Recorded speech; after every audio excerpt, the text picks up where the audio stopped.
And welcome to this episode of the Capitalized Life and Retirement Show.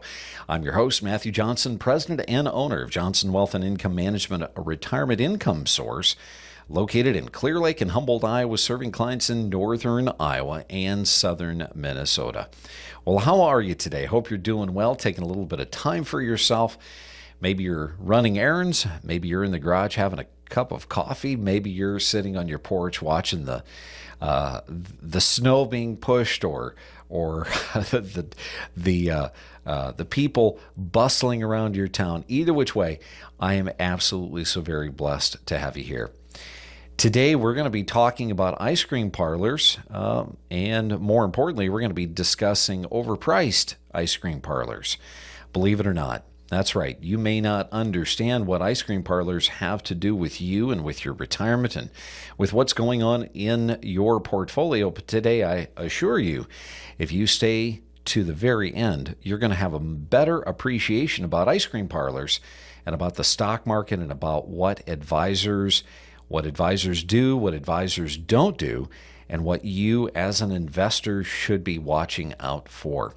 Now, before we get into today's program, I do want to encourage each and every one of you. If you've never been to our website, I encourage you to go, johnsonwim.com. There's just a wealth of information that is on that website. There is all of the past radio shows. You can go to our YouTube channel, The Capitalized Life.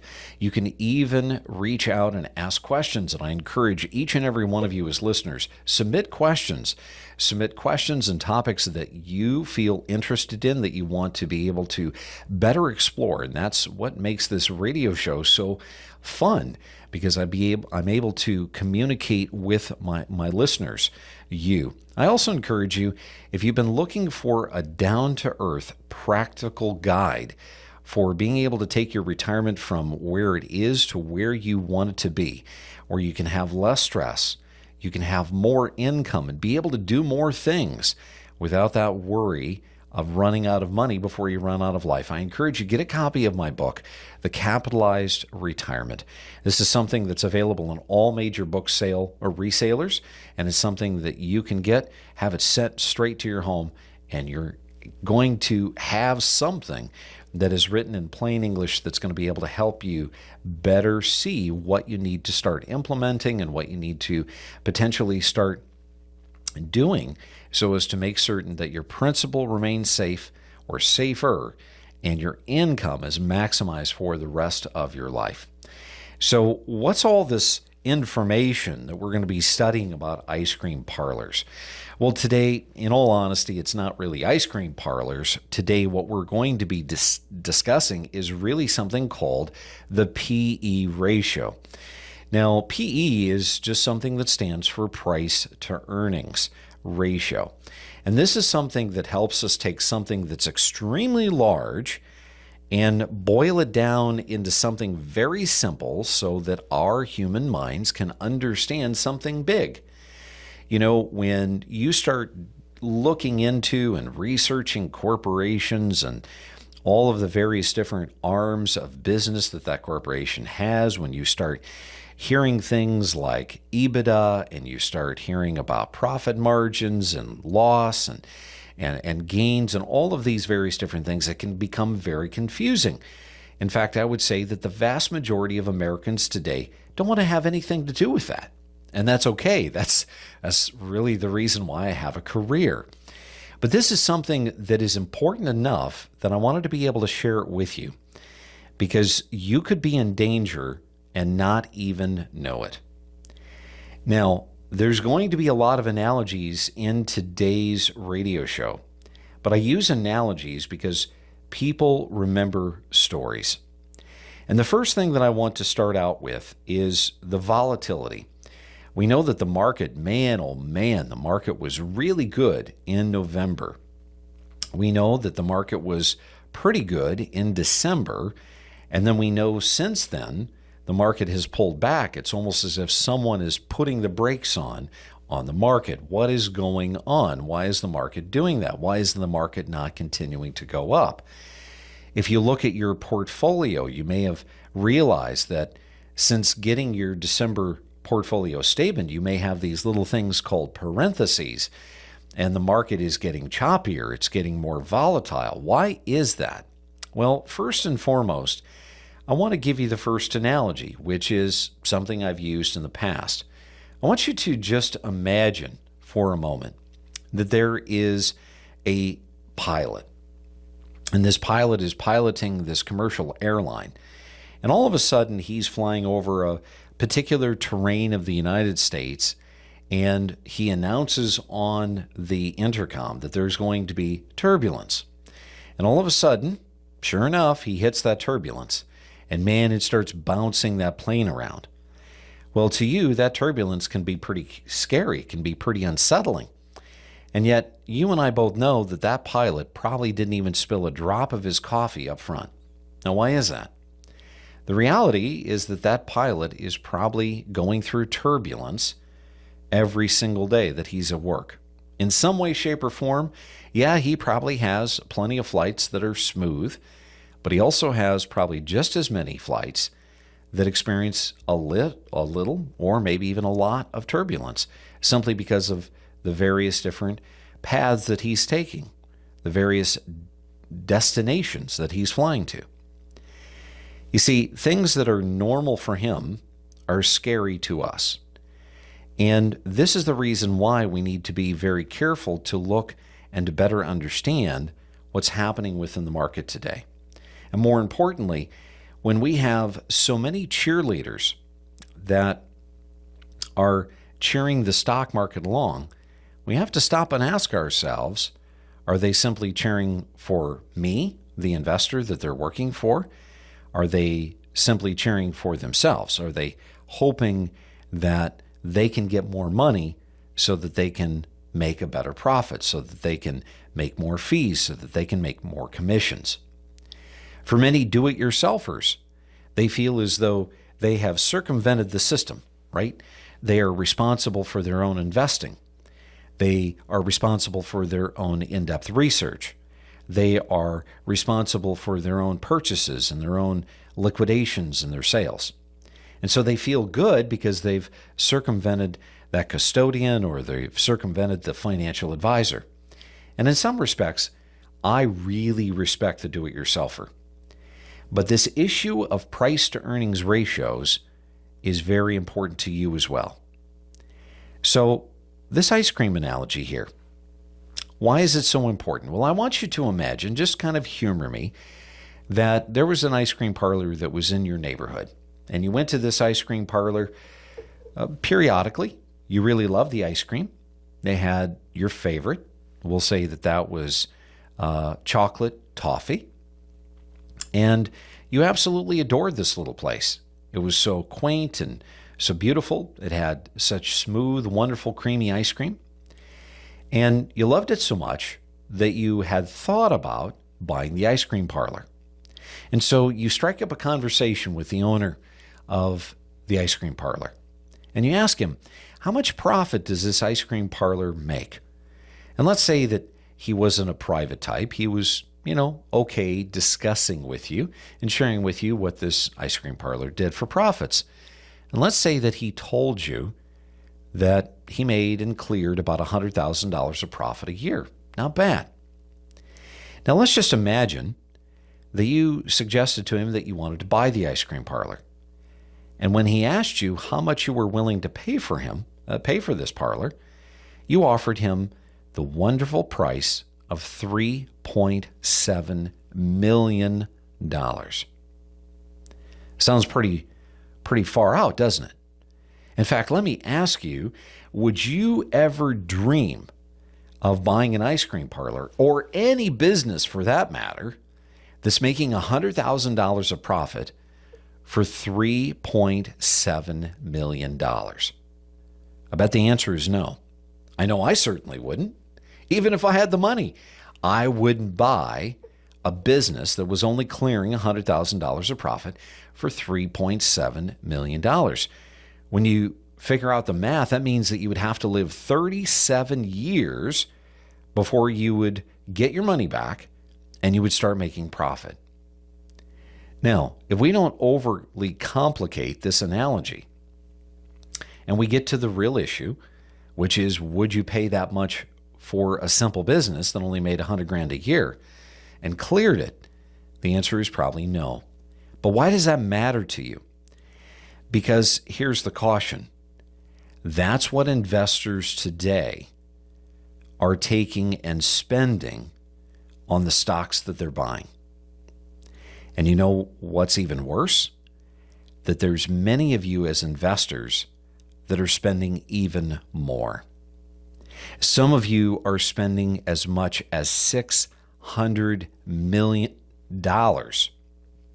on an ice cream parlor that's going to make $100,000 of profit. And you see, some of you will actually know that you're doing this. Some of you, and I would say the majority of you, don't even know that it's being done because it's being done right underneath your nose. You see, today, within the financial services industry, there is a great determination of the institutions and the companies that are out there to keep their life simple. And simplicity is wonderful, but simplicity always comes at a cost. And the reality is that when, as investors, we are investing in things like mutual funds and index funds, or we're giving the financial advisor carte blanche, he can invest in anything a la carte he wants to.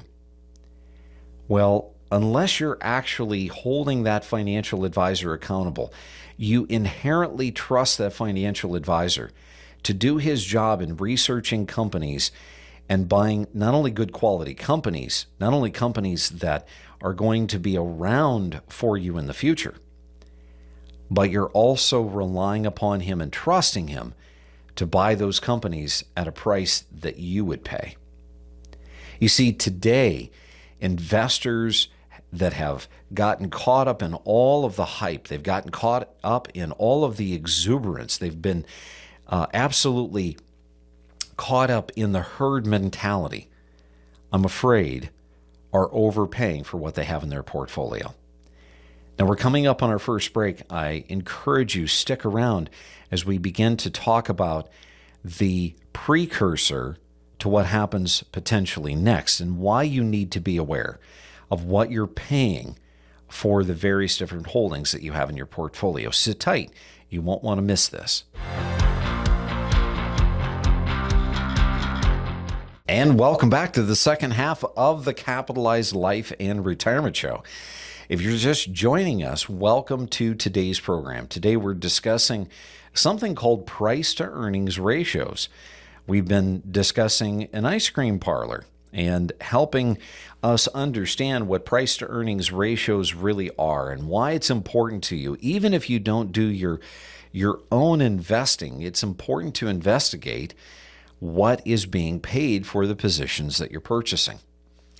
So let's go back to this analogy in case you weren't here for the first half. Let's say that you walked into an ice cream parlor. It's one that you've really liked. It's in your neighborhood. And you decide that, you know what, you're curious enough about the profitability of this company because you want to buy the parlor. And so you talk to the owner, and the owner suggests that that his profit per year is $100,000 a year. And you suggest to him, you know what, I want to buy this parlor. And when he asks you how much you're willing to pay for the ice cream parlor, you give him a bid of $3.7 million. Now, number one, I think that there's going to be two things that we can deduct from that analogy. Number one, you are absolutely loaded with money and you're a bit of a nut. And number two, he's going to be laughing all the way to the bank because it's going to take you 37 years of scooping ice cream to make your money back before you can start making a profit. And, well, he's going to retire very successfully, not having to scoop another single scoop of ice cream for the next 37 years. Now, what does that mean to you as an investor?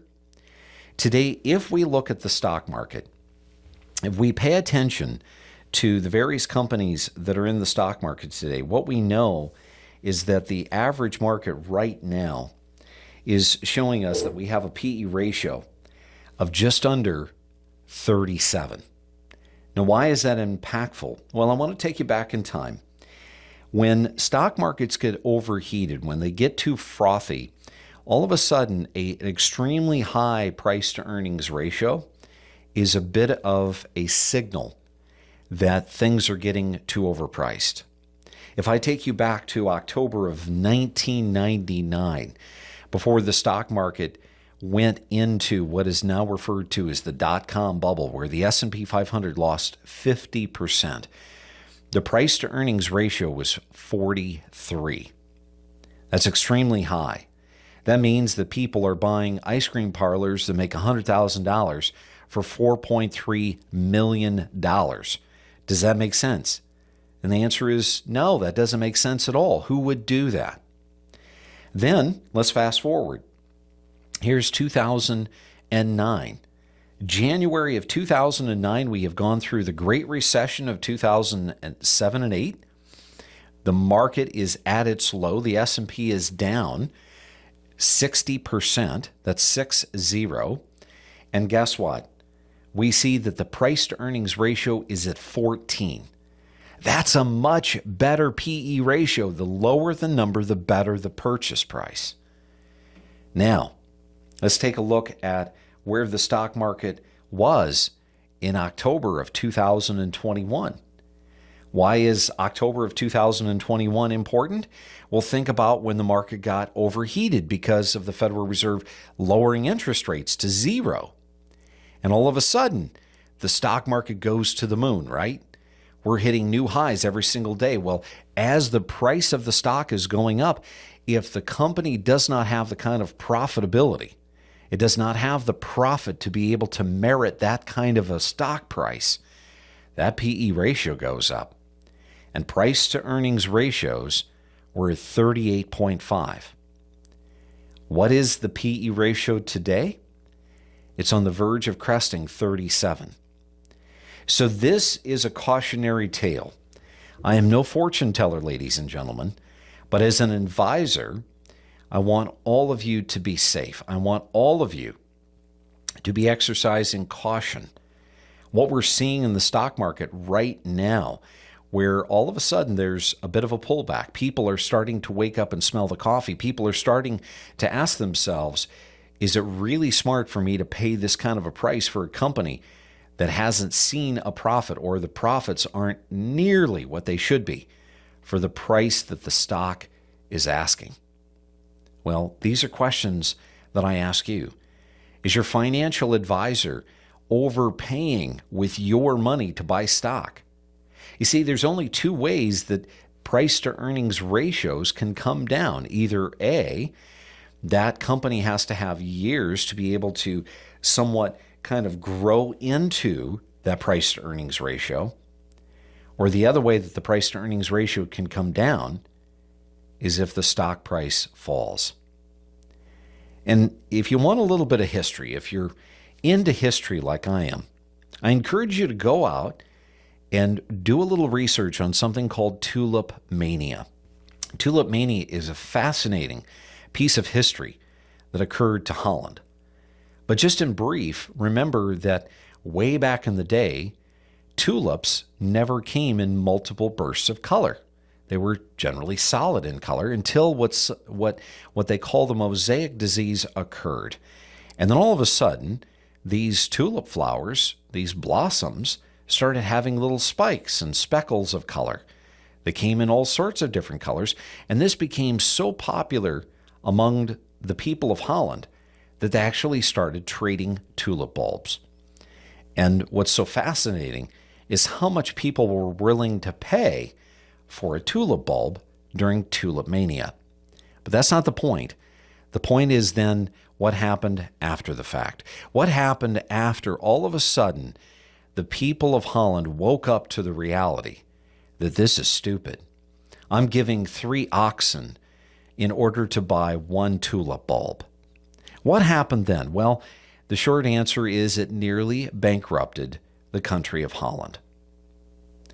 So you see, when we rely upon our financial advisors, somebody somewhere is always losing money. Some client somewhere is always losing money. Financial advisors tend to become immune to the risks. They become immune to the loss of money. And they know, and so does Wall Street, that they can't make money on your money unless your money is with them. And so as the stock market is going onward and upward, and they become the cheerleaders, and they're jumping up and down with their pom-poms, and they're trying to get you to spend more and more money on the market and on common stock as you're getting closer and closer and closer to retirement, where at that point you cannot afford major losses.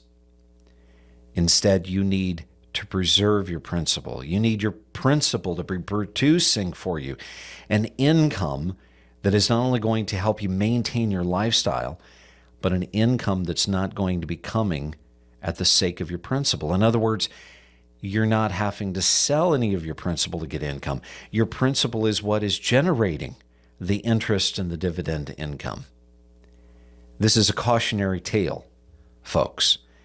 This is something that I want you to seriously consider, because so many of you, as hard-working Americans that have been pumping money into your 401ks and your 403bs, you certainly have been seeing the surge of the value of your account, and you don't want it to end. And yet I'm warning you, I'm reminding you that all good things do come to an end. And the problem is that when you entrust that institution that you're investing with, or you entrust that financial advisor with your money, you're not only risking your money, you're also risking your time. And time is your most valuable asset. You see, when the market begins to decline and the value of your portfolio shrinks, you're not going to feel good about spending money in retirement. You're not going to feel good about taking and selling shares at a loss. This is the reason why reducing your risk as you get closer to retirement is prudent. You're not going to be able to take the trips that you want if you're having to sell at a loss. You're not going to feel good about it. You're going to instead wait for the market to come back. And waiting is the same thing as wasting time. And time, if it is your most valuable asset, is something that you don't want to waste. You've worked how many years? 20, 30, 40. Some of you, you've worked as long as 50 years, and you're retired. And you want to be able to enjoy, and you want to be able to do what you want to do when you want to do it. Let me ask you, is it worth joining the hype of Wall Street in order for you to be able to show a bigger balance, knowing that that bigger balance can disappear overnight? All of a sudden, before you know it, at the blink of an eye, due to the addition of certain laws, due to the implementation of tariffs, due to a change of policy over here, or even the change of an attitude within the market, is it really worth you risking everything that you've worked so hard to save? Price to earnings ratios never get enough credit. Price to earnings ratios help us to be able to see when the market is getting too frothy. It helps us to see when we're overpaying for something. And this is the reason why you, as an investor, need to be holding your advisor accountable.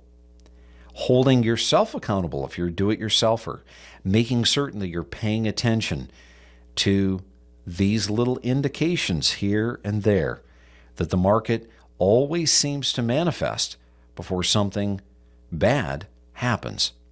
Now, I'm certainly not a Debbie Downer. I have a lot of optimism and enthusiasm about what is going to come to our economy and our country and our market over the next several years.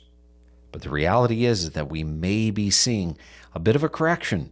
We may be seeing and experiencing pain before the pleasure actually comes. The problem is I don't want that to prevent you from living the retirement that you deserve. A retirement that produces more income than you need so you can do everything that you want. I'm Matthew Johnson. Hopefully, this has given you a little bit of food for thought, something to investigate. If you feel as though your financial advisor may not be actually doing what's most prudent for you, but instead is following the hype and following the crowd of the investment world, well, you owe it to yourself to make certain that you're guarding your money from unnecessary loss. I'm Matthew Johnson. Thank you so much for listening and watching. And remember, it's up to you to make today a great day.